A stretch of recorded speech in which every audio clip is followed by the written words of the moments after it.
You know, our eyes are like trusted old friends. They've been with us through every chapter of life, helping us take in the world's beauty, read our favorite books, and see the smiles of our loved ones. But just like any longtime companion, they need a little extra attention as the years go by. If you're over 65, you may have noticed some changes in your vision.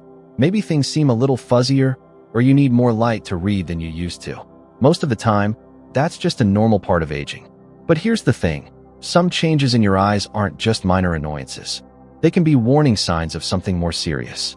And ignoring them could mean missing a chance to protect your sight before it's too late. Today, we're going to talk about one of those changes, a subtle shift that might seem harmless at first, but could be your eyes telling you something important. I'll explain what to watch for, why it matters, and what you can do about it. Because when it comes to your vision, a little awareness can make all the difference. Now, let's start with the first thing you should pay attention to: sudden floaters or flashes of light. You've probably seen floaters before, those tiny specks or cobweb-like shapes that drift across your vision, especially when you're looking at a bright sky or a white wall. Most of the time, they're just harmless bits of protein floating in the gel inside your eye. But if you suddenly notice a lot of them, especially if they're accompanied by flashes of light, that's not something to brush off. This could be a sign of a retinal detachment, where the thin layer of tissue at the back of your eye starts to pull away. And here's why that's serious. If it isn't treated quickly, it can lead to permanent vision loss. Now, I don't say that to scare you, but because knowing this could save your sight. If you ever experience a sudden shower of floaters or flashes, don't wait. Call your eye doctor right away. Better safe than sorry, right? Now, the second change to watch for is difficulty seeing in low light. Maybe you've noticed that driving at night isn't as easy as it once was, or that you need to turn on more lamps around the house to read comfortably.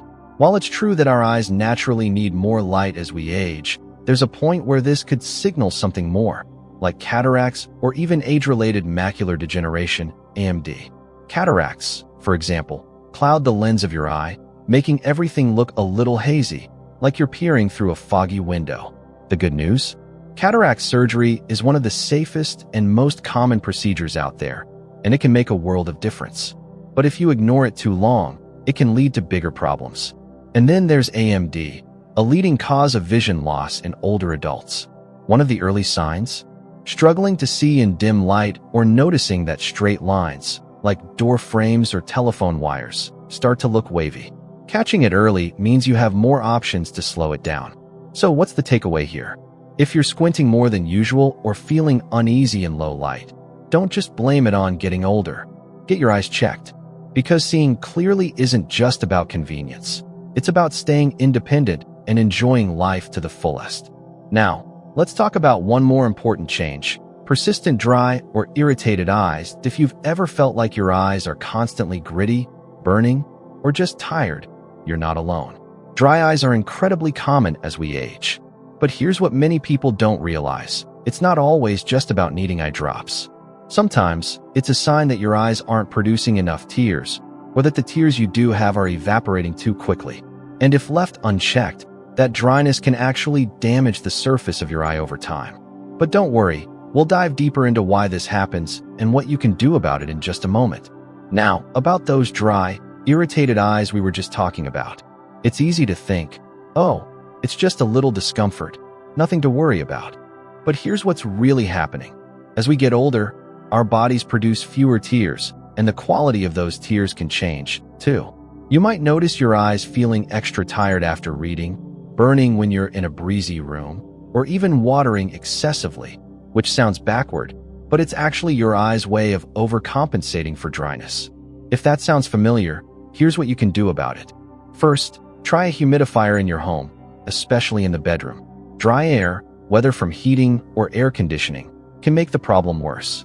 And when you're reading or watching TV, remind yourself to blink fully. It sounds silly, but we blink less when we're focused, and that can leave our eyes feeling parched.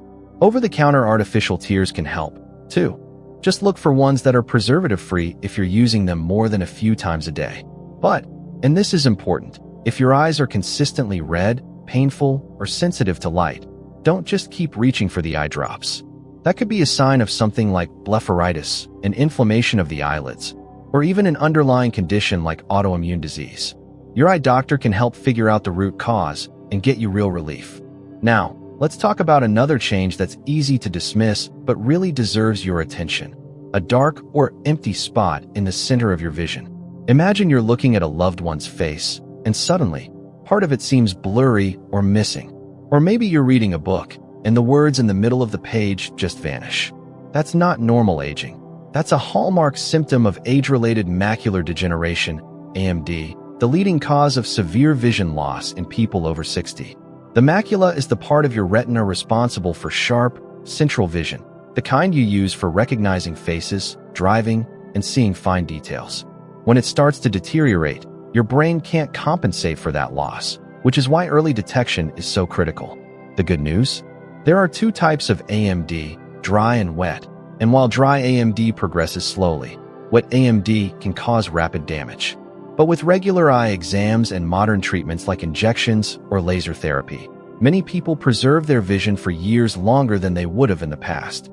So, if you notice any distortion, like straight lines appearing wavy or a sudden blurry patch, don't chalk it up to just needing new glasses. Schedule an appointment with an ophthalmologist, not just an optometrist, who specializes in retinal health. And finally, let's discuss double vision, because if you start seeing two of everything, it's not just a sign you need more sleep. Double vision can come on suddenly or gradually, and it can affect one eye or both. If covering one eye makes the double vision go away, the issue is likely in that eye itself, maybe a cataract or a problem with the cornea. But if the double vision persists even when one eye is closed, that could point to something more serious, like a neurological issue, diabetes-related nerve damage, or even a mini-stroke, TI. I know that sounds alarming, but here's the key takeaway. Double vision is never something to ignore or wait out. Even if it comes and goes, tell your doctor right away. It could be a vital clue about your overall health. Now, you might be thinking, okay, I know what to watch for, but what can I actually do to protect my eyes? Well, that's exactly what we'll cover next. Simple, everyday habits that can make a real difference in keeping your vision sharp and your eyes healthy for years to come. So, we've talked about the warning signs, those little changes in your eyes that might seem minor but could be trying to tell you something important. But here's the good news, you're not powerless. There are simple, everyday things you can do to protect your vision and catch problems early when they're easiest to treat. Let's start with something you've probably heard before, but it's worth repeating. Get regular eye exams, even if you think your vision is fine. So many eye conditions, like glaucoma or early AMD, don't have obvious symptoms at first. By the time you notice something's wrong, damage may have already happened. That's why, after 65, it's a good idea to see an eye doctor at least once a year. And make sure they dilate your pupils during the exam. That's the best way for them to get a clear look at your retina and optic nerve. Now, let's talk about your diet, because what you eat directly affects your eyes. You've likely heard that carrots are good for your vision, and that's true, thanks to beta-carotene. But there's more to it. Foods rich in lutein and zeaxanthin, like spinach, kale, and eggs, help protect your macula from damage. Omega-3 fatty acids, found in fish like salmon or flax seeds, can reduce dry eye symptoms. And if you're not getting enough of these nutrients from food, ask your doctor about a supplement specifically formulated for eye health, like ARDS2 for macular degeneration. Here's another easy habit. Wear sunglasses year-round. Ultraviolet, UV, light doesn't just harm your skin. It speeds up the development of cataracts and can contribute to macular degeneration. Look for sunglasses that block 100% of UVA and UVB rays. And don't forget a wide-brimmed hat on bright days. And no, darker lenses don't always mean better protection. Check the label. If you smoke, here's one more reason to quit. Smoking dramatically increases your risk of AMD, cataracts, and optic nerve damage. The good news? Even if you've smoked for years, quitting now can still lower your risk and help preserve the vision you have left. And finally, give your eyes a break from screens. Staring at phones, tablets, or computers for hours can strain your eyes and worsen dryness. Try the 20-20-20 rule. Every 20 minutes, look at something 20 feet away for 20 seconds. It's a small habit that makes a big difference. Transitioning to the uplifting conclusion. I know all this might feel like a lot to remember, but here's what I really want you to take away. Your eyes are precious, and they're worth taking care of. You wouldn't ignore a strange pain in your chest, so don't ignore changes in your vision either. Pay attention, get regular checkups, and don't be afraid to speak up if something feels off. And remember, you're not alone in this. Millions of people your age are navigating these same changes, and modern medicine has more tools than ever to help. The key is acting early. A quick visit to the eye doctor could be the difference between catching something treatable and losing vision you can't get back. So, let's make a promise. The next time you notice a floater that doesn't go away, or you struggle to read a menu in dim light, you'll pick up the phone and make that appointment. Your future self will thank you. If this video resonated with you, I'd love to hear your thoughts in the comments below. Have you noticed any of these changes in your own eyes? What steps have you taken to protect your vision? Your story might help someone else. And if you found this helpful, don't forget to like this video and subscribe to the channel for more tips on living your healthiest, happiest life after 60. After all, age is just a number, but your vision? That's priceless. Here's to seeing all the beautiful moments still ahead of you. Take care, and I'll see you in the next video.